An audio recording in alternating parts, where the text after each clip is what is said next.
رات عبادت میں گزری، 10 محرم الحرام 61 ہجری جمعۃ المبارک کا دن امام علی مقام نے اپنی حیات طیبہ کی آخری فجر کی نماز باجماعت ادا فرمائی۔ نماز ادا کرنے کے بعد یزیدی لشکر کا سپہ سالار ابن سعد اپنے لشکر سمیت مقابلے کے لیے نکلا۔ وہ جو پہلے دن آیا تھا 4000 کی تعداد میں، اب اس کی تعداد لشکر کی 22,000 تک پہنچ چکی ہے۔ دوسری طرف امام علی مقام اپنے 72 رفقائے کرام کے ساتھ میدان میں تشریف فرما ہیں،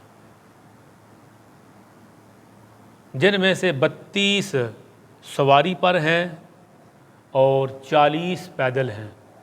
72 امام علی مقام سواری پہ سوار ہوئے، قرآن کریم سامنے رکھا، اللہ کریم سے دعا کی۔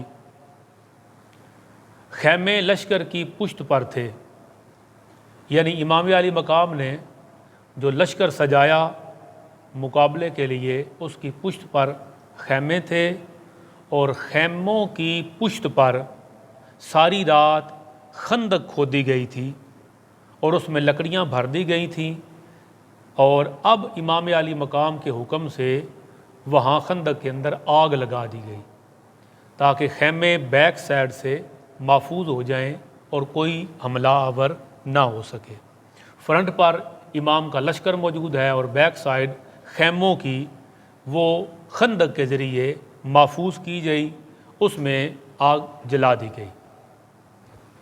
جب آگ کو جلتا دیکھا تو ابن سعد کے ساتھیوں نے، بعض میں آتا ہے شمر نے، ذیلجوشن نے، اور بعض میں آتا ہے مالک بن عروہ، اس نے آگ دیکھی خیموں کے بیک سائڈ پر تو پکار کے اس نے کہا، حسین الیاذ باللہ، قیامت سے پہلے ہی تو نے آگ کو پسند کر لیا، آگ کو قبول کر لیا۔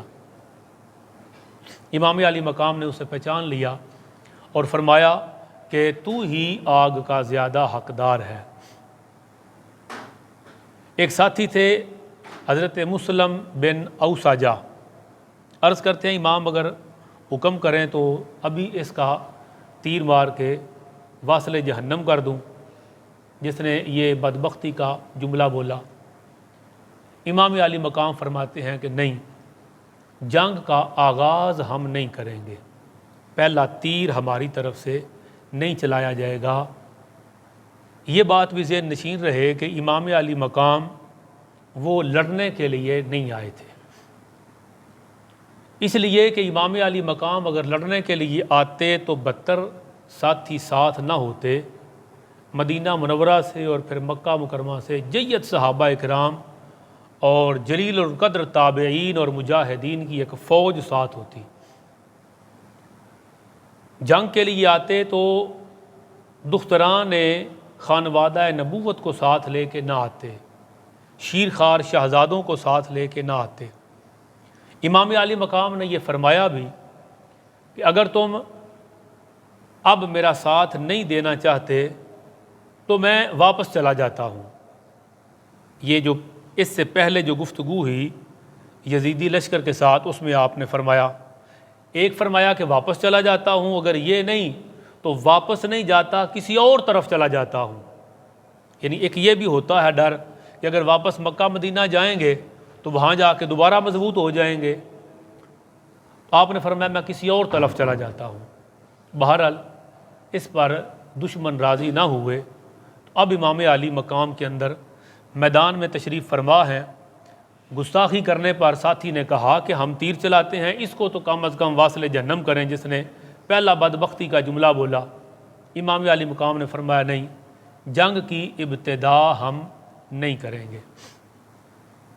امام علی مقام سواری پہ سوار ہوئے اور بہت خوبصورت خطبہ ارشاد فرمایا، بڑا تفصیلی خطبہ ہے، اور اس میں یزیدی لشکر کو اپنی عظمت اور شان بیان فرمائی، اپنا مقام سمجھایا، آنے کا مقصد بیان کیا، اور بار بار انہیں بتایا کہ یہ تم دیکھ لو کہ کیا میرا قتل تمہارے لیے جائز ہے۔ قتل کیوں کیا جاتا ہے جب کوئی قاتل ہو؟ قتل کیوں کیا جاتا ہے جب کوئی مرتد ہو جائے؟ تو فرمایا نہ تو میں قاتل ہوں نہ مرتد ہوں، مجھے کیوں قتل کرتے ہو؟ اور یہ بھی تم لوگ جانتے ہو کہ حضور صلی اللہ تعالی علیہ وآلہ وسلم میرے ساتھ کتنی محبت فرماتے تھے۔ سب کچھ انہوں نے دیکھا، مان بھی لیا، مگر اس کے باوجود وہ لڑائی پر آمادہ تھے۔ امام علی مقام کا جو خطبہ ہوا اس موقع پر، اس خطبے سے جو دشمن کے طرف موجود تھے حر بن یزید، وہ جو 1000 کا لشکر لے کے پہلے امام علی مقام کو روکنے کے لیے آیا، اور پھر امام علی مقام نے جب ساری تفصیلات ارشاد فرمائیں تو پھر وہ اپنے ساتھیوں کو لے کے واپس چلا گیا۔ اب امام علی مقام نے یہاں آ کر جو خطبہ ارشاد فرمایا تو حر بن یزید امام کا خطبہ سن کر یزیدی لشکر سے نکل کے امام کے ساتھیوں میں شامل ہو گیا۔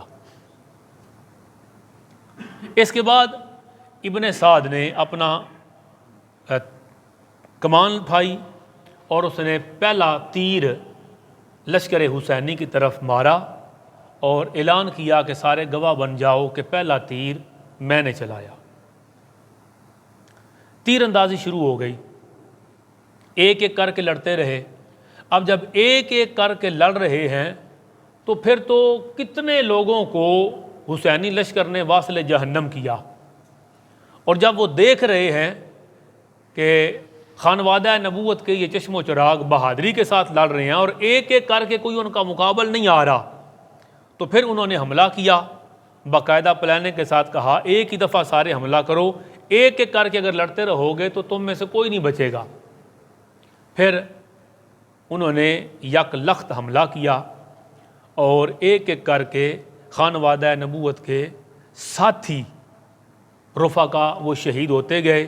مسلم بن اوسجہ شہید ہوئے، حر بن یزید شہید ہوئے، پھر ان کے ساتھی شہید ہوئے، پھر امام علی مقام کے جو خانوادے کے شہزادے ہیں، شہزادہ علی اکبر، وہ شہید ہوئے۔ حضرت امام حسن کے شہزادے تھے امام قاسم بن حسن، وہ شہید ہوئے۔ اون و محمد یہ امام علی مقام کی ہمشیرہ حضرت زینب، ان کے شہزادے ہیں اون و محمد، وہ شہید ہوئے۔ حضرت عباس علمدار شہید ہوئے، علی اصغر، باری باری سارے شہید ہوتے چلے گئے، اور ان کی شہادت کی ایک لمبی تفصیلات ہے، اور وہ کلیجہ منہ کو آتا ہے جب ان تفصیلات کو دیکھا جائے، اور بندہ اس کرب کو سوچ بھی نہیں سکتا فیل وہ کیا کرے گا کہ جب امام علی مقام اپنے ساتھیوں کو ایک ایک کر کے میدان سے اٹھا کے اپنے خیموں کے ساتھ ان کے جو جسد ہیں ان کو ترتیب کے ساتھ رکھتے جاتے ہیں، پھر اپنے شہزادوں کو علی اصغر کو رکھ رہے ہیں، علی اکبر کو رکھتے ہیں، قاسم کو رکھتے ہیں، اون و محمد کو رکھتے ہیں، حضرت عباس کو رکھتے ہیں، اپنے ساتھیوں کو، خانوادے کو ایک ایک کر کے ترتیب کے ساتھ رکھتے جاتے ہیں۔ یعنی آج کے وقت کے اندر ہم کوئی ایسا واقعہ اپنی آنکھوں کے سامنے دیکھیں تو ہم برداشت نہیں کر سکتے۔ تو امام علی مقام کی شان یہ ہے کہ انہوں نے اپنے ہاتھوں سارے شہزادوں کو اور ساتھیوں کو میدان کے اندر بھیجا، اور اپنے ہاتھ کے ساتھ ان کے جسد شہادت کے بعد لے کے خیموں کے قریب لا کے رکھے۔ پھر اینڈ پر امام علی مقام کی باری آ گئی۔ ایک امام علی مقام ہے میدان کے اندر، اور یزیدی پورا لشکر ہے 22,000 کا۔ امام علی مقام پر انہوں نے حملہ کیا، ایک ایک کر کے آئے تو وہ مقابلہ نہ کر سکے، پھر انہوں نے سمجھا کہ یہ حسین ہے، ایک ایک کر کے تو ہم مقابلہ نہیں کر سکتے، پھر سب نے حملہ کیا۔ پھر امام علی مقام جام شہادت نوش فرمایا اور زمین تے تشریف فرما ہوئے۔ جب زمین پہ آئے، ابھی شہادت کا جام نہیں پیا، تو اب یزیدی لشکر میں کوئی جرت نہیں کر رہا کہ امام علی مقام کے قریب آئے۔ وہ جانتے ہیں علی کا بیٹا ہے، اور یہ بھی جانتے ہیں چلو زخمی کر دیا، حسین کو قتل کرنے والا دنیا کا سب سے بڑا بدبخت ہوگا، یہ جانتے ہیں۔ مال کو ہوس اقتدار کے لالچ میں آ کے سارا کچھ کر رہے ہیں۔ امام علی مقام کے سر انور کو جب نیزے پہ رکھ کے دمشق کے بازار کے اندر لے کے گئے تھے، تو وہاں پر ایک شخص نے ابن عساکر نے نقل کیا ہے، منہال بن عمر نے کہا کہ میں بچشم خود دیکھا کہ امام علی مقام کے سر انور کو لوگ نیزے پہ لے کے جا رہے تھے، اور کہتا میں دیکھ رہا تھا سر انور کے سامنے کسی شخص نے سورہ کہف کی تلاوت کی۔ امام علی مقام کا دھڑ جسد انور وہ تو یہیں رہ گیا، اور سر انور کو لے کے گئے، کوفہ لے کے گئے، پھر ملک شام دمشق لے کے گئے، پھر اس کے بازاروں کے اندر لے کے جا رہے ہیں۔ تو وہ منہال بن عمر کہتے ہیں میں نے خود دیکھا کہ کوئی مسلمان گزرا، اس نے امام علی مقام کے سر انور کو دیکھا تو قرآن کریم کی تلاوت کرنے لگ گیا، جو اس کے لیے ممکن تھا اس وقت۔ امام علی مقام کے سر انور کو دیکھ کے سورۃ الکہف کی وہ تلاوت کر رہا تھا۔ اب وہ منہال بن عمر کہتے ہیں، فیض القدیر کے اندر بھی یہ موجود ہے، ابن عساکر کے اندر بھی موجود ہے، وہ کہتے ہیں کہ میں نے خود دیکھا کہ سورۃ الکہف کی آیت تلاوت کرتے کرتے جب وہ قاری قرآن اس آیت پر آیا نا، انا اصحاب الکہف والرقیم کانوا من آیاتنا عجبا، اصحاب کہف اور رقیم بے شک ہماری نشانیوں میں سے عجیب تھے، یہ قرآن کریم کی آیت پڑھی تو منہال کہتے ہیں میں نے دیکھا کہ اللہ تبارک و تعالیٰ نے امام علی مقام کے سر انور کو قوت گویائی عطا فرمائی، اور امام علی مقام نے فصیح واضح عربی کے اندر یہ جملہ بولا۔ آپ فرماتے ہیں اعجبو من اصحاب الکہف قتلی و حملی، امام فرماتے ہیں اصحاب کہف کا واقعہ تم نے قرآن پڑھا کہ وہ عجیب تھا، عجیب تر واقعہ تھا، امام فرماتے ہیں اس سے بھی عجیب میرا قتل ہے اور میرے سر کو سر بازار لے کے پھرنا، یہ صحابہ کہف سے بھی عجیب تر ہے۔ وہ کہتے ہیں ہم نے خود سنا امام علی مقام کے دھڑ سے یہ کلام سب نے سنا، اور پھر کسی بندے نے یہ کہا کہ قرآن کریم کی جو آیت کریمہ ہے جسے میں نے خطبہ کے اندر پڑھنے کا شرف حاصل کیا کہ شہید زندہ ہے، علماء فرماتے ہیں شہید زندہ ہے، یہ اللہ کا کلام ہے اور یہ حق کلام ہے، اور ہم مانتے ہیں کہ شہید زندہ ہے، مگر علماء فرماتے ہیں ہمارا وجدان یہ کہتا ہے کہ اللہ کا کلام تو حق ہے کہ شہید زندہ ہے، مگر آیت مقدسہ بھی کہتی ہوگی، رب کا کلام بھی کہتا ہوگا کہ اے شہیدو میں تو سال ہا سال سے یہ کہتا چلا آ رہا ہوں کہ شہید زندہ ہے، شہیدو تم میں بھی کوئی شہید ایسا آئے گا جو اس بات کی گواہی دے گا کہ شہید زندہ ہے۔ اللہ رب العزت نے امام علی مقام کی شہادت کو اور امام علی مقام کے سر انور کو شہادت والی آیت کی حقانیت پر، یہ سچائی پر یہ بیان دلیل بنا دیا کہ جب امام علی مقام وہ شہید ٹھہرے کہ پہلے آیت کہتی تھی کہ شہید زندہ ہے، امام علی مقام نے کلام فرما کر یہ قرآن کی حقانیت پر یہ مہر تصدیق ثبت فرما دی کہ شہید زندہ ہے۔ جو نہیں مانتا سر حسین کو دیکھ لے کہ سر تن سے جدا ہو کر بھی قرآن کریم کو سن بھی رہا ہے حسین، اور ان کا مطلب اور معنی سمجھ کے اس کی تشریح بھی فرما رہا ہے۔ اور علماء نے بڑا پیارا جملہ لکھا، وہ کہتے ہیں امام علی مقام نے فرمایا اصحاب کہف کے واقعہ سے زیادہ قتلی و حملی، میرا قتل کرنا اور میرے سر کو اٹھا کے پھرنا یہ زیادہ عجیب ہے۔ وہ کہتے ہیں اصحاب کہف کے واقعہ سے زیادہ حسین کے سر انور کی اور شہادت کی قوی اور عجیب تر ہونے کا کیا مطلب ہے؟ وہ کہتے ہیں دو وجہ ہیں۔ پہلی وجہ یہ ہے کہ اصحاب کہف پر کافروں نے ظلم کیا تھا، امام علی مقام پر کلمہ پڑھنے والوں نے ظلم کیا تھا۔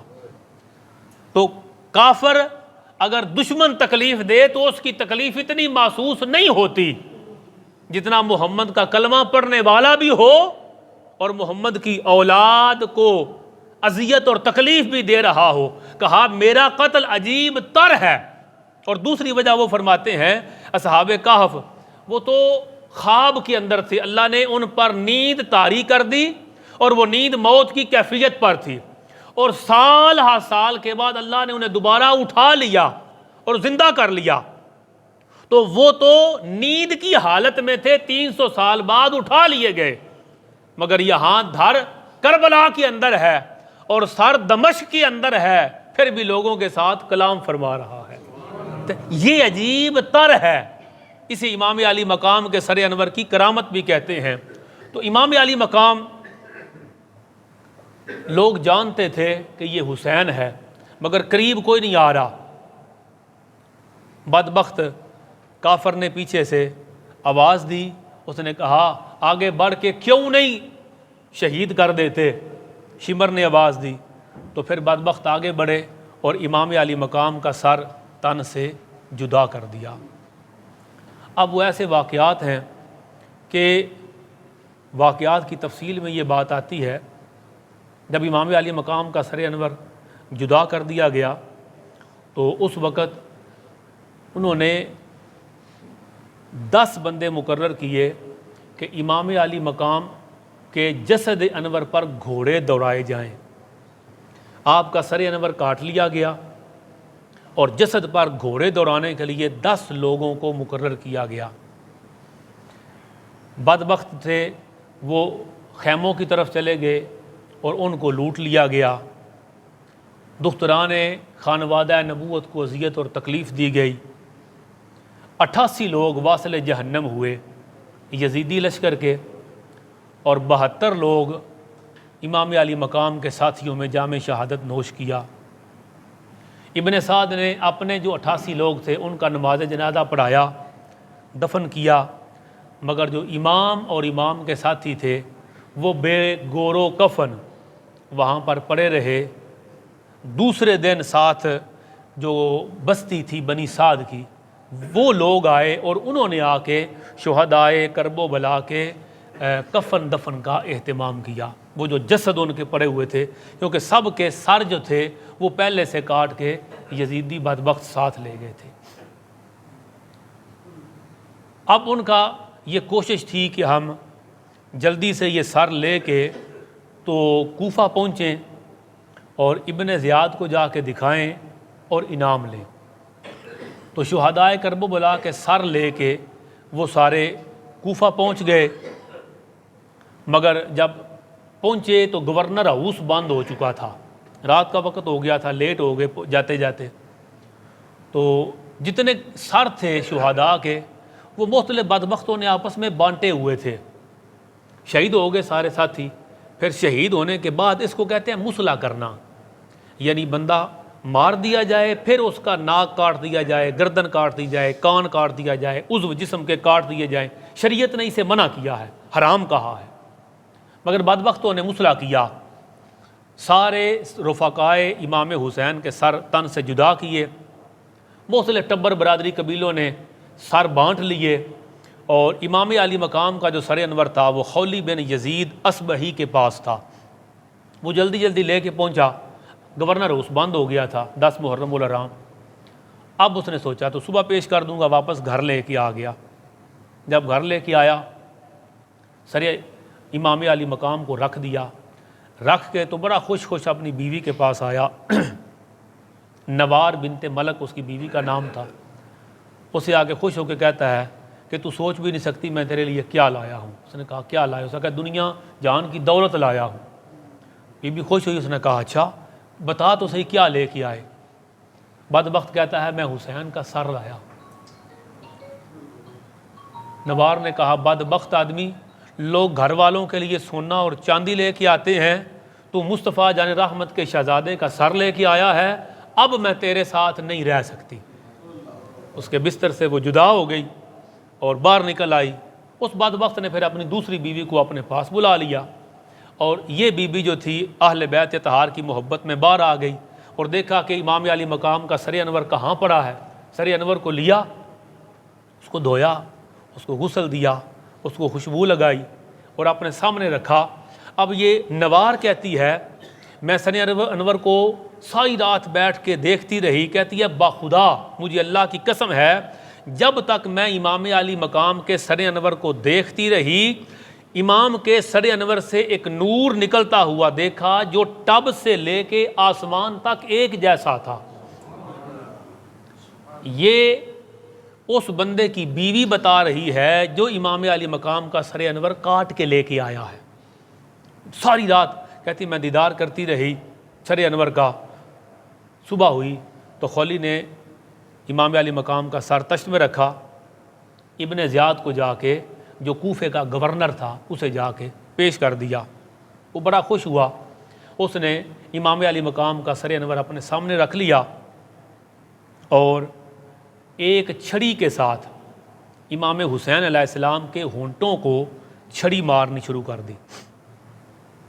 وہاں صحابی رسول موجود تھے، حضرت زید بن ارقم رضی اللہ تعالیٰ عنہ دربار کے اندر موجود تھے۔ انہوں نے جب دیکھا نا کہ امام علی مقام کا سر انور ہے اور یہ بدبخت اس کو مار رہا ہے اور ساتھ جملے بول رہا ہے، تو صحابی کہتے ہیں ابن زیاد ان لبوں سے چھڑی ہٹا لے، اللہ کی قسم ہے جس کے سوا کوئی معبود نہیں، میں نے ان ہونٹوں کو جن پر تو چھڑی مار رہا ہے مصطفیٰ جان رحمت کو چومتے ہوئے دیکھا ہے۔ میں نے حضور صلی اللہ علیہ وسلم کو چومتے ہوئے یہ ہونٹ دیکھے ہیں، ان سے ہٹا لے۔ اور یہ کہہ کے وہ اٹھ کھڑے ہوئے تو اور رونے لگے۔ ابن زیاد بدبخت وہ کہتا ہے بابا اب تو بوڑھا ہو گیا، اگر تیرا عقل کھسک نہ گیا ہوتا تو میں تجھے قتل کر دیتا۔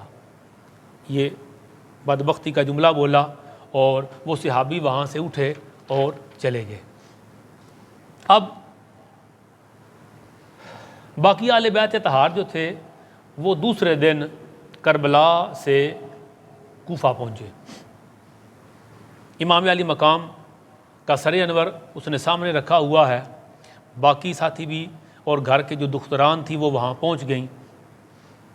اب اس نے حکم دیا کہ امام علی مقام کے سر انور کو نیزے پہ لٹکا لو اور کوفہ کے گلی اور بازار کا چکر لگاؤ اور سب کو بتاؤ کہ جس نے یزید کے خلاف کچھ کوشش کی اس کا حال یہ کیا جائے گا۔ اس کے بعد کوفے کے گورنر ابن زیاد نے امام علی مقام اور آپ کے ساتھیوں کو اور سر انور کو اور دیگر ساتھیوں کے سروں کو ملک شام دمشق کی طرف روانہ کر دیا۔ پہلے کوفے کے بازار میں پھرایا گیا، امام علی مقام کا سر انور سامنے لا کے اس کے ساتھ بدتمیزی کا سلوک کیا گیا اور اس کے بعد کہا کہ اب یہ یزید کے دربار میں لے جاؤ۔ اب اہل بیت اطہار کا قافلہ یہ عراق سے کوفہ سے ملک شام دمشق تک پہنچا۔ وہ کتنے کرب اور تکلیف سے وہاں پہنچے، ان کے قلب کی حالت کیا ہوگی، سفر کے دوران ان کی کیفیت کیا ہوگی۔ اب ابن زیاد نے یہ تاکید کی تھی کہ راستے میں سروں کو نیزوں پہ چڑھا کے رکھو اور لوگوں کو بتاتے جاؤ کہ یزید کے مخالف کا یہ انجام ہے تاکہ آئندہ یزید کی مخالفت کوئی نہ کر سکے۔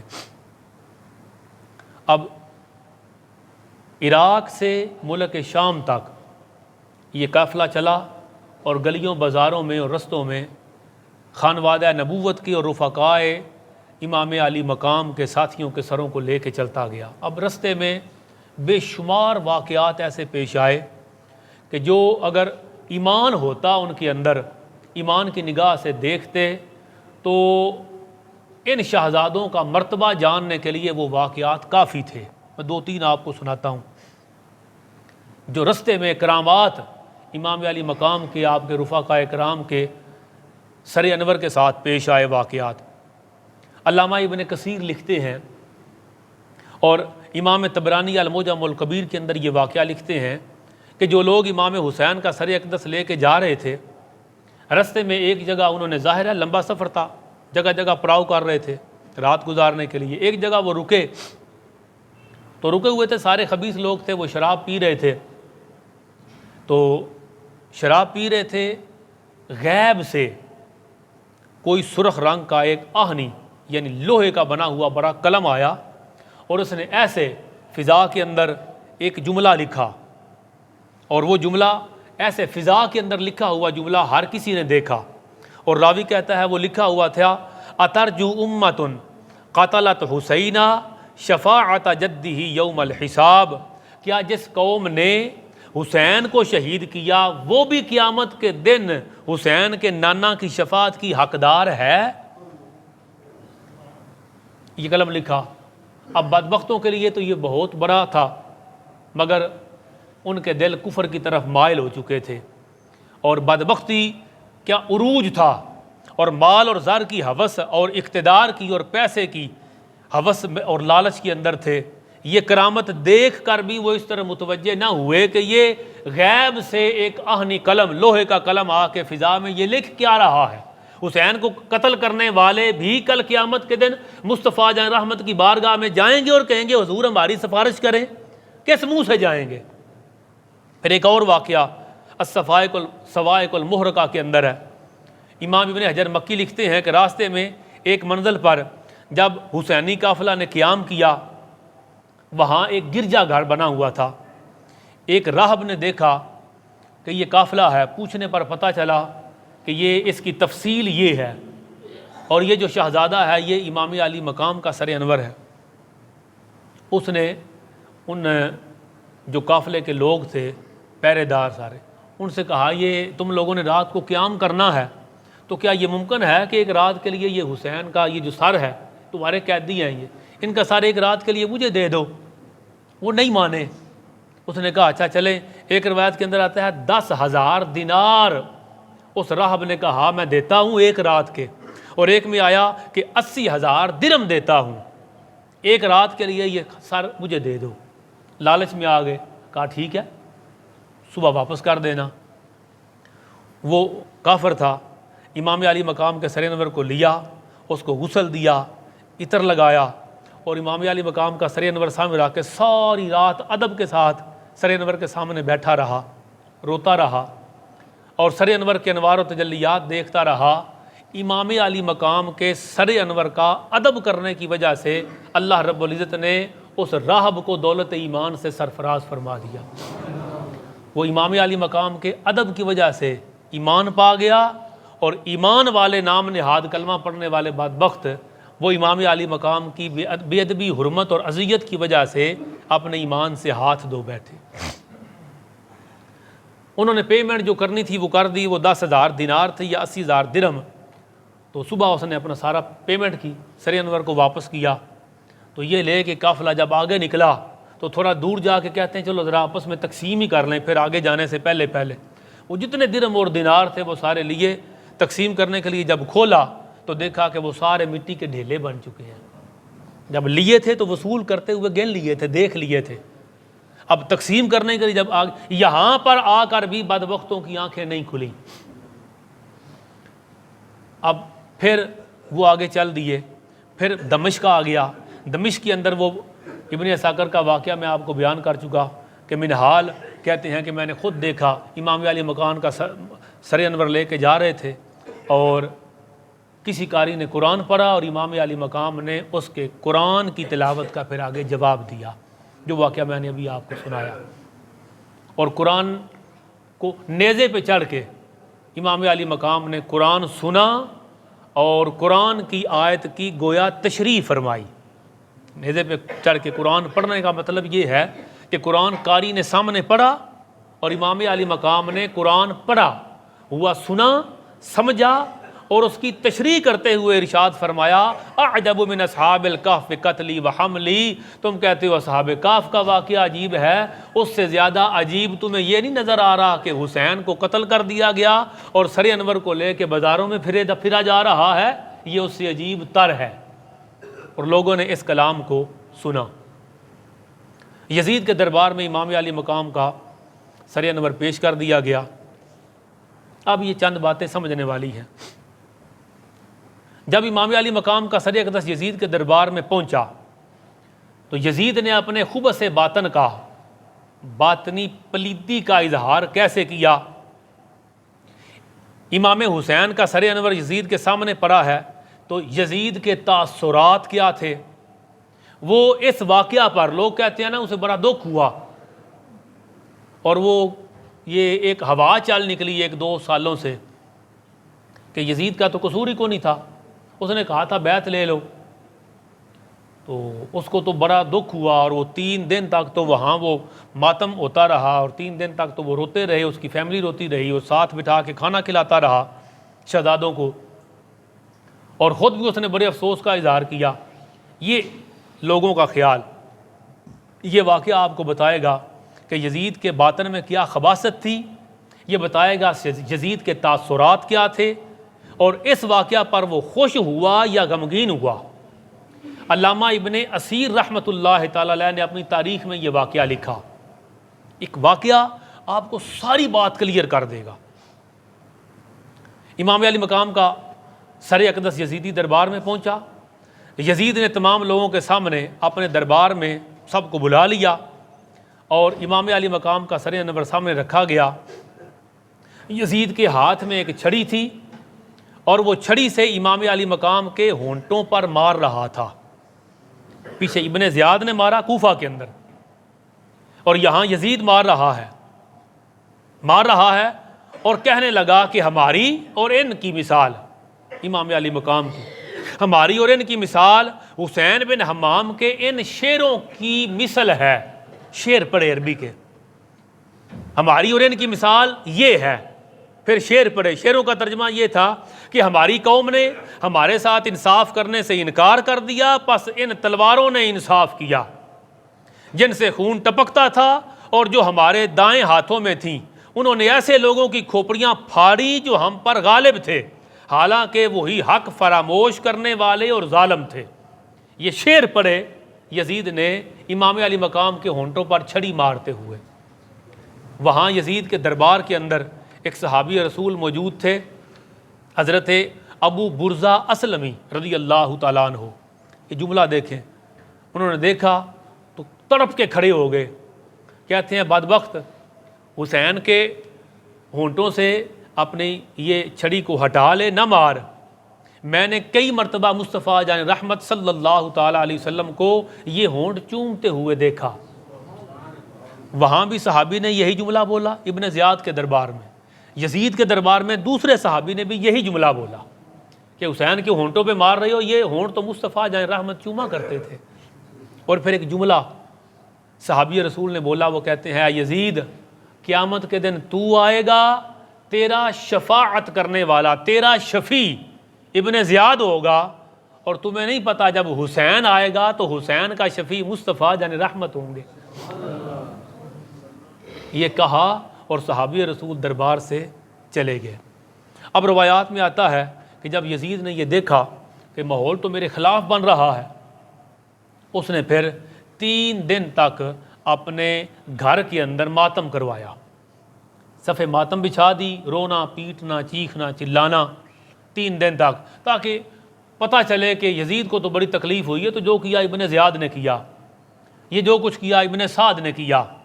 یہ باتیں بڑی ذہن نشین کرنے والی ہیں کہ جو لوگ آج یزید کے حق میں بول رہے ہیں اور یزید کو پاک اور صاف کرنے کی کوشش کر رہے ہیں، میں نام نہیں لے سکتا، پھر آپ کچھ دوست ناراض ہو جائیں گے، ہمارے اہل سنت کے بڑے بڑے مفتی یہ جملہ بول رہے ہیں کہ یزید کا تو کوئی قصور نہیں تھا، اور وہ کہتے ہیں ہمیں تو کتابوں سے نہیں ملا کہ یزید نے حکم دیا تھا مارنے کا، جبکہ میں تاریخ یعقوبی کا وہ خط آپ کو پہلے خطبہ جمعہ کے اندر میں آپ کو وہ بتا چکا ہوں کہ اس نے یہ آرڈر دیا تھا۔ پہلا خط جو لکھا، ایک لکھا کہ میں ولی عہد تھا اب امیر بن گیا، اور دوسرا لکھا کہ حسین سے اور عبداللہ بن زبیر سے بیعت لو، نہیں کرتے تو قتل کر دو، تاریخ یعقوبی میں ہے۔ تو یہ انہیں نظر نہیں آتا، وہ کہتے ہیں اس نے تو کوئی حکم نہیں دیا۔ تو ایک تو اس بارے میں آپ کو میں عرض کروں کہ آج جمعہ ہے، کل ہفتہ، پرسوں اتوار اور ترسوں سوموار، 3 دن اس سبجیکٹ پر۔ ابھی یہ سمجھیں کہ جو ہماری اسلام کی پوری تاریخ ہے نا، اس تاریخ میں پہلی مرتبہ یزید کے کفر پر ایک کتاب لکھی گئی ہے، اور لکھنے والے ہیں شیخ الاسلام ڈاکٹر محمد طاہر القادری صاحب۔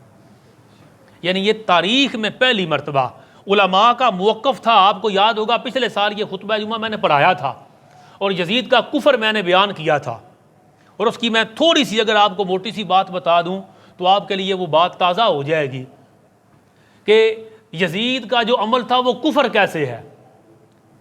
وہ کفر ایسے ہے کہ لوگ امام علی مقام کے قتل کو، امام علی مقام کی شہادت کو نفس انسانی کے طور پہ لیتے ہیں۔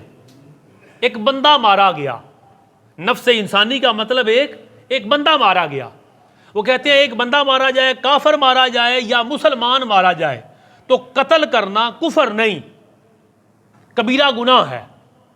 اور یہ ہے بھی اسی طرح بات، عام انسان کو قتل کرنا، مسلمان کو قتل کرنا یہ کفر نہیں، یہ کیا ہے؟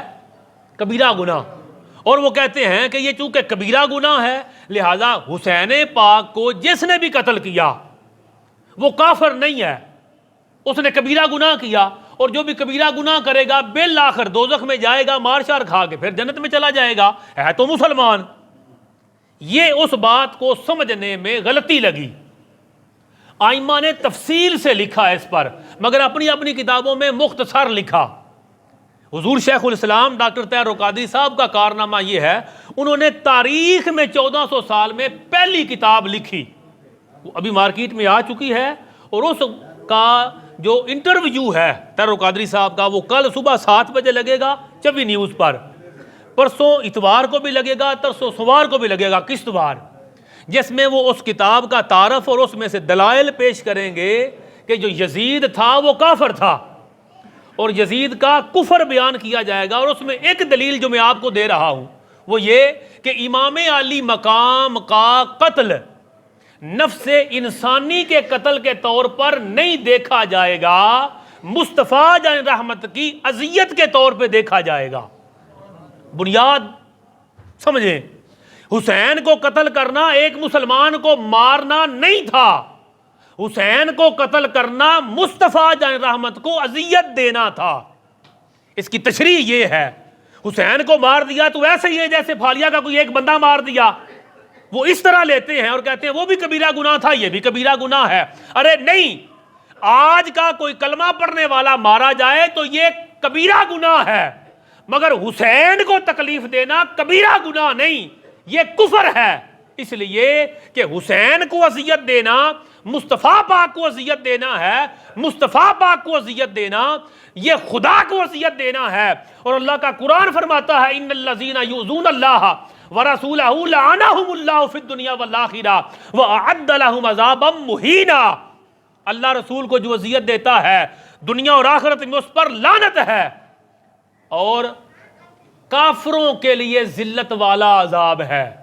کافروں کے لیے کیا مطلب؟ مطلب یہ کہ جو اذیت دیتا ہے وہ کافر ہے۔ اللہ رسول کو اذیت دے، حسین کو اذیت دے، علی کو اذیت دے، فاطمہ کو اذیت دے تو یہ اذیت رسول ہونے کی وجہ سے کفر ہے۔ اور مزید دلائل لینے ہوں تو انٹرویو انشاءاللہ کل پرسوں ترسوں 3 دن وہ آئے گا، وہ لیں، 500 صفحات کے قریب وہ کتاب پرنٹ ہو کے آ چکی ہے، اس کا مطالعہ کریں، اور یا اتنی بات عقیدے کے طور پہ ذہن پہ رکھ لیں کہ امام علی مقام کا قتل کرنے والا، قتل میں ساتھ دینے والا، قتل پر راضی ہونے والا یہ مسلمان ہو سکتا نہیں۔ یہ کلیئر ہونا چاہیے۔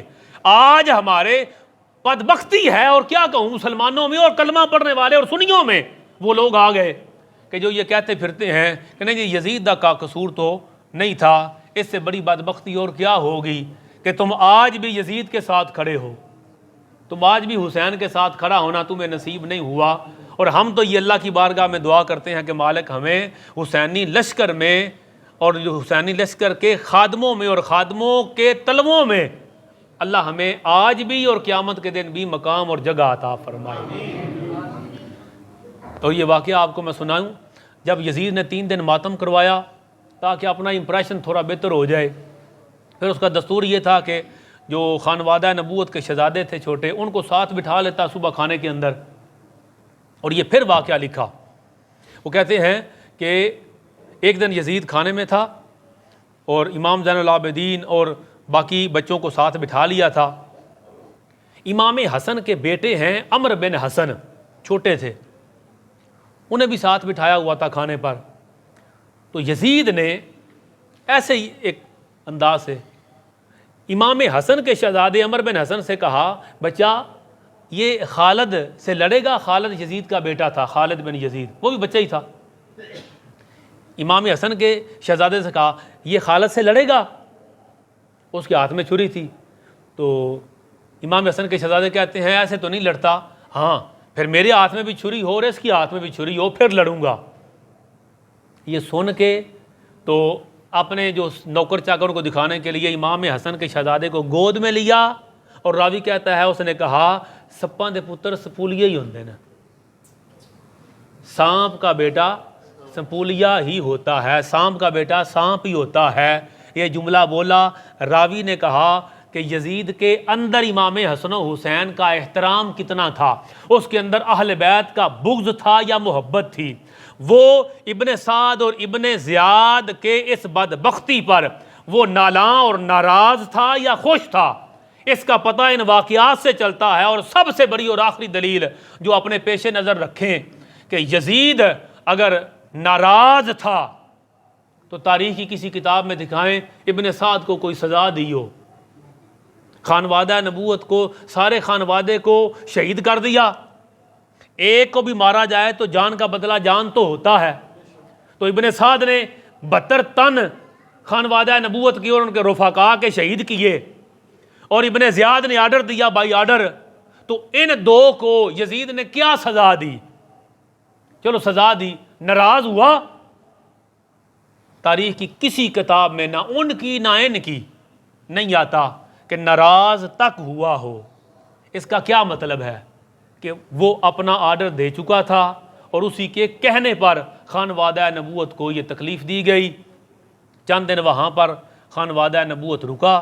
اس کے بعد ایک خادم ہیں حضرت نعمان بن بشیر اہل بیت اطہار کے، ان کی سنگت میں یہ سارا قافلہ کوفہ سے دمشق اور دمشق سے واپس مدینہ منورہ پہنچا.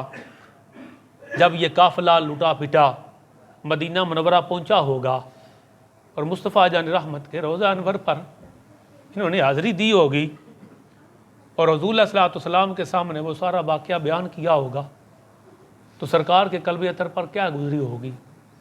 اور آج بھی اگر کوئی اس واقعوں کو یاد کر کے رونے لگ جائے تو یہ میرے مصطفیٰ کریم کی سنت کریمہ ہے.